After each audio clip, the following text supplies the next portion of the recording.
Yo, what is up guys? Simon Tang here, Stoic Tang here, with another YouTube video. Today we're going to be talking about pre-World Indoor Athletics Championships. The Track and Field World Athletics Indoor Championships. I get to compete in this competition. I'm not too slow. I'm not part of the mix. I'm in there with all the top athletes in the world, the jumpers, the hurdlers, the sprinters. I have a spot to compete. I have a spot to try and do my best. What are my thoughts? As an athlete who's going to compete in this competition where people spend their whole lives trying to achieve, how do I feel? What am I thinking? What's my preparation like? Have I been disciplined? Well, I'm going to be talking about it right now. First of all, I'm incredibly grateful and blessed to even have this opportunity to go to Poland, to go compete, to go run, to do the sport that I love, track and field. I recently switched, but that's who I am. That's the nature of who I am. The nature of who I am is being competitive, being a person that always wants more for themselves. If I wasn't competitive, I wouldn't be here today. I wouldn't be in college training 4+ hours every day in the gym, doing my sprints, doing my hurdles, doing my mobility work. If I didn't want it, then I wouldn't have been put in this position at all. Yes, I might have luck. Yes, I might have the opportunity that people would have never had. But you know what I always say? Luck is just opportunity meeting preparation. I prepared for this. I prepared mentally. I prepared physically. And I might not be the fastest one there. I might not be the strongest. I might not be the smartest. But I'm someone who gets to compete. No matter what the outcome is, I'm always going to look for what can I do to become better. Not just as an athlete, but as a person. All right. So how has my training been like? Have I been having the right nutrition? Have I been hydrating? Have I been eating the right foods? Well, this last month, I have been fasting for Ramadan. I'm Muslim. I'm a proud Muslim. And I've been fasting. And every day has just been getting harder and harder because, school likes to pile up. I'm a college student. It's easy to get lost in all the distractions of your phone, notifications, buzzes, dings, people calling you up. Not only that, when you're a person who's fasting, you have to resist the food. You have to resist the thirst. You have to resist the starvation that your body's prompting you to do. But this can be a metaphor. This can be put into a real life scenario. If you really thought about it, most of the things that you do that you don't like, the bad habits, the things that are causing you to feel worse in your body, you know what these things are. The bad things people like to say. These are just tests.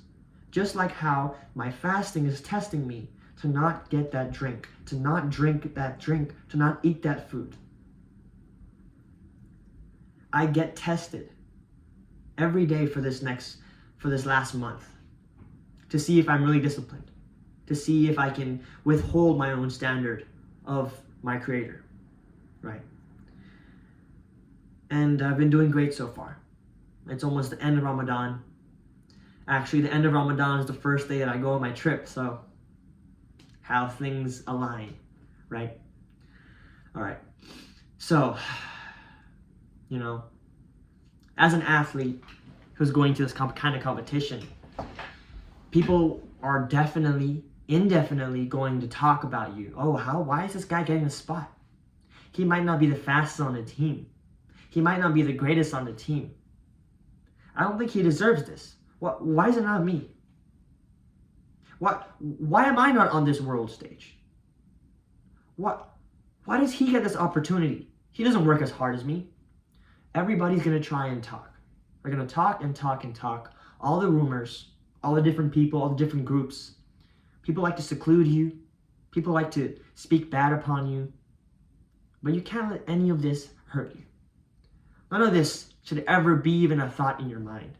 Negativity only creates more negativity. When you try to startle a dog, it'll just keep continuing trying to bite you. If you walk past it, you'll soon seem to know that it doesn't even care about you either. That's how people are. When you startle a person, all they want to do is try and provoke you more. But when you don't give any attention to them, they start not wanting to deal with you either, because they're so focused on their own life. So, this video was supposed to be about my preparation, if I'm hydrating and eating properly. Yes, I've been eating properly. I've been trying my best to hydrate in the right ways. Yes, I drink soda sometimes. Yes, I might have a pizza or something in the weekends. But I do my best. I do my best to put my body in the right conditions. I do my best to work my hardest when I go to the gym. I do my best to give my 100% effort in the weight room, in the track, in the classroom. There are so many things in life that could push you further and further away from your goals. That can push you further and further away from the person that you want to be. People are going to try and distract you. Life is going to try and distract you. The sun going up, the sun going down is going to try and distract you. Every time you wake up, you're going to be distracted. What are you willing to do? What are you willing to let go of to get to this next level? I was talking to a great person the other day. His name is Kevin Pierce. He's a person who's a snowboarder who snowboarded since he was young and worked his way and dug deep to becoming the best in the world, to becoming good enough to be a qualifier for the Olympics in Vancouver 2010. This guy, I spoke to him and he told me all about how it is to be an athlete, how it is to dig deep, how he was a person that just never gave up. He was at the peak of his life. Snowboarding, all these sponsors, all this money, this whole amazing life that you can only dream of, right? This guy. And then he has 2 attempts in his snowboarding attempts. He hits a concussion in his first one, and the second one he has a career-ending injury. Imagine spending your whole life for something that you build brick by brick. He didn't get it from anybody. It wasn't gifted to him. Sure, you might be talented, but he worked hard for it. He worked his whole life to become good at his craft. And then he became good. Not only good, he became the best. But then life still wants to throw you challenges that made him have a career-ending injury. A career-ending injury. A TBI. The next 15 years, he spent fighting his way through the challenges, the struggle. He didn't know how to read. He had dyslexia. Everything in his life was put against him. Yet, what did he do? He pushed through. I don't want my story to just be a story. I don't want my story just to be something that can motivate a person for 5 minutes. I want my story to be a legacy, to have honor. When somebody hears about Simon Tang, they're going to say, wow, I'm going to look up to this guy. He never gave up too. Maybe not everyone knows my story. Not everyone's going to know my story. Not right now, at least. That's what I believe. But one day you guys will. And this video for the pre-indoors of the World Championships, I'm excited. I'm going to go there with my head up, chin up, chest up. And I'm going to see how I can mimic and copy these world-class talented athletes. I'm in a D3 college. By no means am I meant to go to this competition. But I got the spot. And I'm not going to let it creep up on me, saying I'm not good enough, saying that I can't compete. Yes, I can compete. And I will. Because I might not win today, I might not win tomorrow. I might not win next month. But I promise you, I will.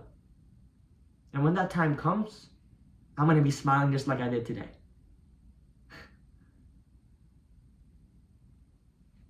You heard it here. I wish you guys the best. I hope something motivated you in my video. And I'm going to keep striving to be the best I can. And I hope you do the same. Peace out.